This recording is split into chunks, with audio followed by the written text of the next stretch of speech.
भारत और चीन के सैनिकों के बीच अरुणाचल प्रदेश के तवांग सेक्टर में हुई झड़प को लेकर अभी भी राजनीति जारी है। सरकार की तरफ से सब कुछ बता दिया गया, लेकिन विपक्ष लगातार मोदी सरकार पर हमलावर है। इसी कड़ी में ऑल इंडिया मजलिसे इत्तेहादुल मुसलमीन यानी AIMIM प्रमुख असदुद्दीन ओवैसी ने प्रधानमंत्री नरेंद्र मोदी पर एक बार फिर से तीखा हमला बोला है।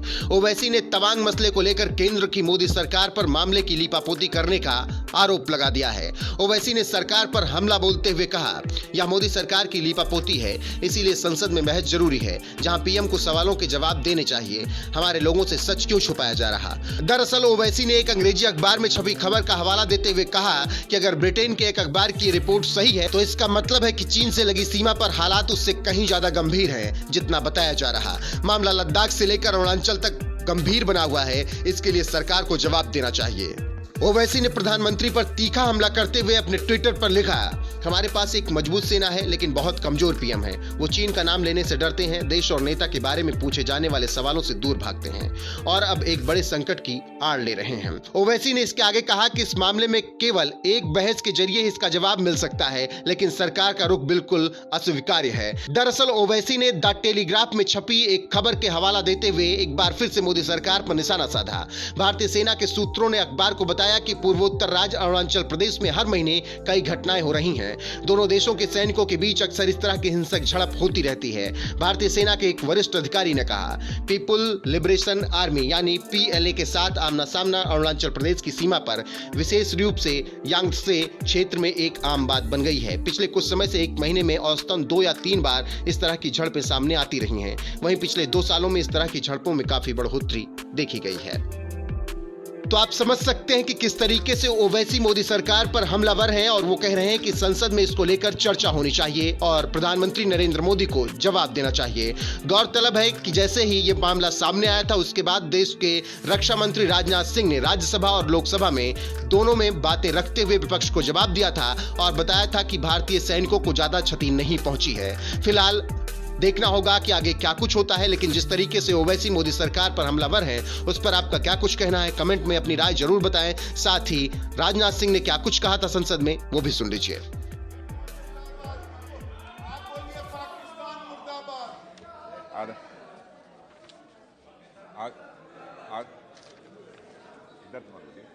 आदरणीय अध्यक्ष महोदय, मैं इस गरिमामयी सदन को अरुणाचल प्रदेश के तवांग सेक्टर में हमारी सीमा पर 9 दिसंबर 2022 को हुई एक घटना के बारे में अवगत कराना चाहूंगा।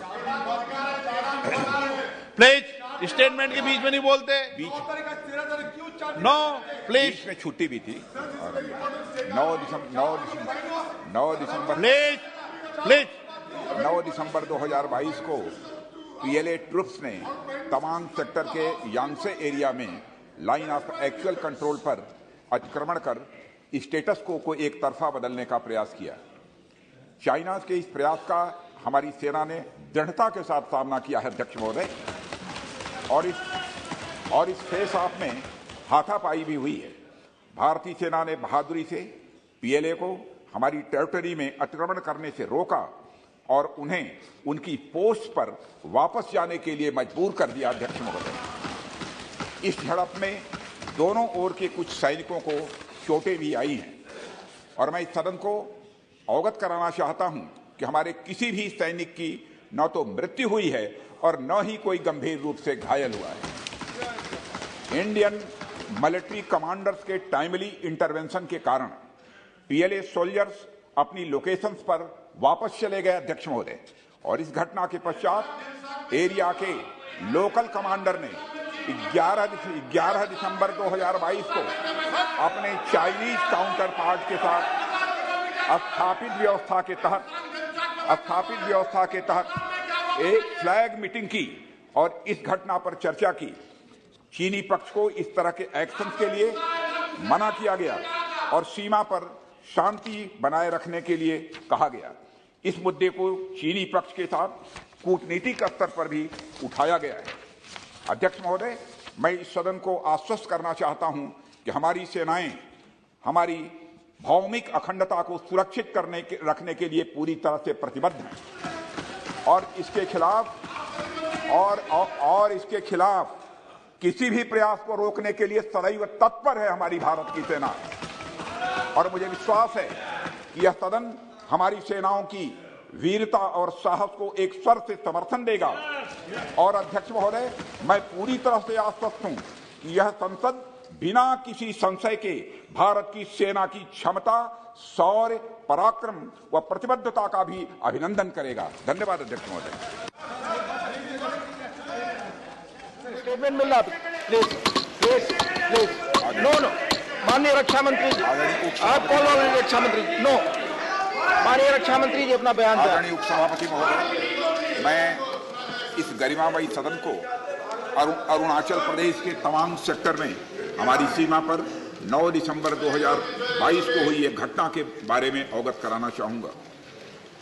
उपसभापति महोदय, 9 दिसंबर 2022 को चाइनीज पीएलए ट्रुप्स ने तवांग सेक्टर के यांगसे एरिया में लाइन ऑफ एक्चुअल कंट्रोल पर अतिक्रमण कर स्टेटस को एक तरफा बदलने का प्रयास किया। चाइना के इस प्रयास का हमारी सेना ने दृढ़ता के साथ सामना किया। उपसभापति महोदय, और सदन को यह भी बताना चाहूंगा, इस फेस ऑफ में हाथापाई भी हुई और भारतीय सेना ने बहादुरी से पीएलए को हमारी टेरिटरी में अतिक्रमण करने से रोका और उन्हें उनकी पोस्ट पर वापस जाने के लिए मजबूर कर दिया। इस झड़प में दोनों ओर के सैनिकों को कुछ चोटें आई हैं। उपसभापति महोदय, मैं इस सदन को यह बताना चाहता हूं कि हमारे किसी भी सैनिक की न तो मृत्यु हुई है और न ही कोई गंभीर रूप से घायल हुआ। इंडियन मिलिट्री कमांडर्स के टाइमली इंटरवेंशन के कारण पीएलए सोल्जर्स अपनी लोकेशंस पर वापस चले गए और इस घटना के पश्चात एरिया के लोकल कमांडर ने 11 दिसंबर 2022 को अपने चाइनीज काउंटर पार्ट के साथ स्थापित व्यवस्था के तहत एक फ्लैग मीटिंग भी की और इस घटना पर चर्चा की। चीनी पक्ष को इस तरह के एक्शंस के लिए मना किया गया और सीमा पर शांति बनाए रखने के लिए उन्हें कहा गया। इस मुद्दे को चीनी पक्ष के साथ कूटनीतिक स्तर पर भी उठाया गया है। उपसभापति महोदय, मैं इस सदन को आश्वस्त करना चाहता हूं कि हमारी सेनाएं हमारी भौमिक अखंडता को सुरक्षित रखने के लिए पूरी तरह से प्रतिबद्ध हैं और इसके खिलाफ किसी भी प्रयास को रोकने के लिए सदैव तत्पर है। मुझे विश्वास है कि यह सदन हमारी सेनाओं की वीरता और साहस को एक स्वर से समर्थन देगा। और अध्यक्ष महोदय, मैं आश्वस्त हूं यह संसद बिना किसी संशय के भारत की सेना की क्षमता, शौर्य, पराक्रम और प्रतिबद्धता का भी अभिनंदन करेगी। धन्यवाद।